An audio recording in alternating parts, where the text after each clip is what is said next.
Hello friends, welcome to channel study guide. तो दोस्तों, channel study guide में फिर आप सभी का स्वागत है। आज हम डिस्कस करने जा रहे हैं WB PDCL का, क्योंकि PDCL का ऑलरेडी एडमिट कार्ड निकल चुका है। 28 जनवरी 2019 पे एग्ज़ाम है, आप सभी लोगों को मालूम है। और इसका जो नॉन टेक्निकल और टेक्निकल जो पैटर्न है मैंने ऑलरेडी डिस्कस किए चुके हैं बहुत सारे वीडियो में। तो फिर एक बार से मैं बोल देता हूँ कि लास्ट जो पैटर्न था वो 70 टेक्निकल और 30 नॉन टेक्निकल थे। ठीक है, अभी अगर पैटर्न थोड़ा बहुत चेंज होगा तो मैक्सिमम 60 टेक्निकल 40 नॉन टेक्निकल रह सकता है। कुछ भी हो, 120 मार्क्स का क्वेश्चन भी हो सकता है, लेकिन उसमें टेक्निकल ही ज़्यादा रहेगा, नॉन टेक्निकल कम रहेगा। ठीक है, ये मैं कह रहा हूँ किसके लिए? ITI फिटर, ITI इलेक्ट्रिशियन और डिप्लोमा इलेक्ट्रिशियन। इसके यहाँ पर डिप्लोमा JEE नहीं कहता है, यहाँ पर जो कहते हैं, यहाँ पर कहता है ऑपरेटर कम टेक्नीशियन शायद, ये मुझे याद नहीं है। तो आप जो नॉन टेक्निकल वाला क्वेश्चन पेपर का वीडियो आप देख सकते हैं। अगर आपने पहले नहीं देखा होगे तो आप देख सकते हैं, वो वीडियो का लिंक आप डिस्क्रिप्शन बॉक्स में जाइए और वहाँ पर आपका वीडियो का लिंक आपको मिल जाएगा, वहाँ से आप देख लीजिए नॉन टेक्निकल का। नॉन टेक्निकल में आपका इंग्लिश रहेगा, GI रहेगा, मैथ रहेगा और GK रहेगा। ये चार मिलाकर 30 मार्क्स रहेगा। ठीक है, यही PDCL का पैटर्न है। तो चलो हम देख लेते हैं प्रीवियस ईयर का इलेक्ट्रिशियन और डिप्लोमा का जो क्वेश्चन था उसका कुछ सॉल्व। ठीक है, तो देखिए शुरू करते हैं पहले क्वेश्चन से। पहला क्वेश्चन है, for an RLC series circuit the impedance at the resonance. Okay,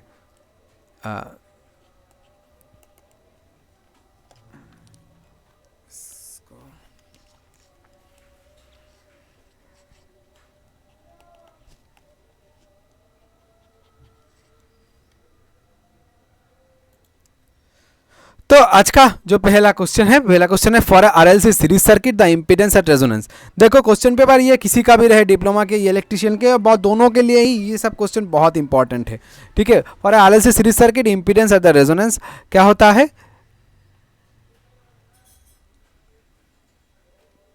pen ले लूं। At a resonance impedance become minimum, Z is minimum and current becomes maximum.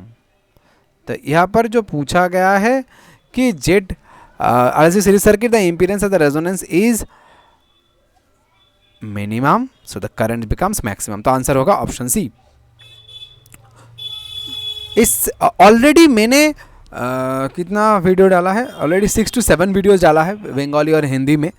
ठीक है, और ये शायद 7 या 8 सेशन है। और पिछले सेशन आप नहीं देखे होंगे तो आपको डिस्क्रिप्शन बॉक्स में जाना पड़ेगा, वहाँ पर भी आपका वीडियो का लिंक मिल जाएगा। ठीक है, तो the commutator act as a which full wave rectifier और half wave rectifier. Actually what is the function of the commutator in a DC generator? And a DC generator, the waveform produces the AC and it then converts it to DC. Then who converts it to DC?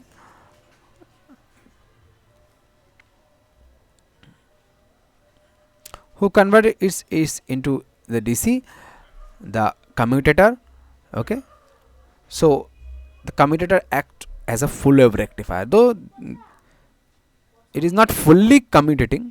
Okay, there is not like this curve one. Okay, not this like curve one, this should be okay. Let me erase this one. Okay,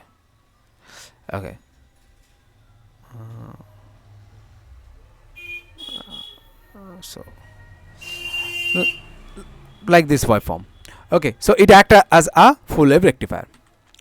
Next, जो बोला गया है, area under the load curve gives. Area under the load curves क्या देता है? Average demand, energy, sorry this is not B, this is energy consumed, maximum demand, none of this. ये चारों option है, तो हम इनमें से देख लेना पड़ेगा जो कौन सा ऑप्शन होगा। ठीक है, तो अगर इस एक्स एक्सिस पे टाइम कर्व रहे और यहाँ पर लोड रहे, तो अगर हम कर्व ड्रॉ करते हैं, कुछ ऐसा कर्व है। ठीक है, अगर ऐसा कर्व है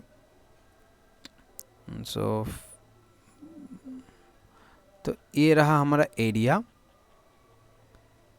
सो ये दिस इज द एरिया। तो एरिया क्या होगा? एरिया होगा, अगर इंटीग्रेट करें, इस एरिया को इंटीग्रेट किया जाए, ठीक है, इंटीग्रेट किया जाए मतलब समेशन किया जाए, तो हमें क्या आएगा? Total energy consumed. okay, by up to time t. Okay, up to time t, the energy consumed. This gives the energy consumed. Option B will be the correct answer. And next, a lightning arrestor. Lightning arrestor क्या करता है? Lightning arrestor क्या करता है? यानी high surge अगर आता है, हाई वोल्टेज सर्ज, इसको ग्राउंड में दे जाता है. मतलब ड्यूरिंग इट्स ऑपरेशन. ऑप्शन क्या क्या है? A low impedance path between the line and ground during the operation, a high impedance path between the line and ground during operation. तो इन दोनों में से कौन सा होगा? क्योंकि जब हाई सर्ज आता है तो वो एक लो इम्पीडेंस पाथ प्रोवाइड करता है. किसको? हाई सर्ज को.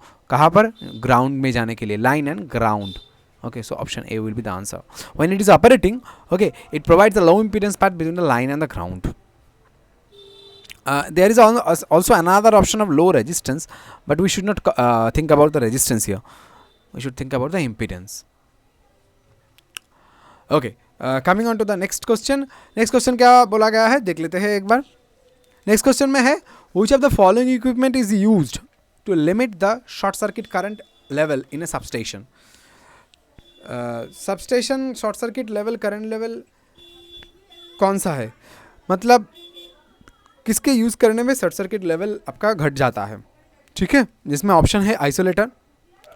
तो आपको खुद से पूछना पड़ेगा, आइसोलेटर क्या ये काम कर सकता है? नहीं कर सकता. कैपेसिटर क्या कर सकता है? नहीं कर सकता.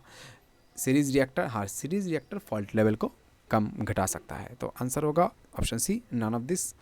तो है नहीं, ऑप्शन सी पे हम आंसर हमें मिल चुका है ऑलरेडी. तो ऑप्शन डी पे जाने की ज़रूरत नहीं है. नेक्स्ट देखते हैं, a feeder in a transmission system feeds the power to the feeder. तो what happens in a distribution substations, okay, the distribution substation, they are providing the now if I think about a 33 by 11 kV distributor anywhere okay, let us take this is a place X and this is a substation where 33 by 11 kV distribution are there. If 33 by 11 kV distribution are there, so there is some local area. This is not this is providing the power to this local area, not too much further. This is local area. Okay, let us think that this is giving the power to this area.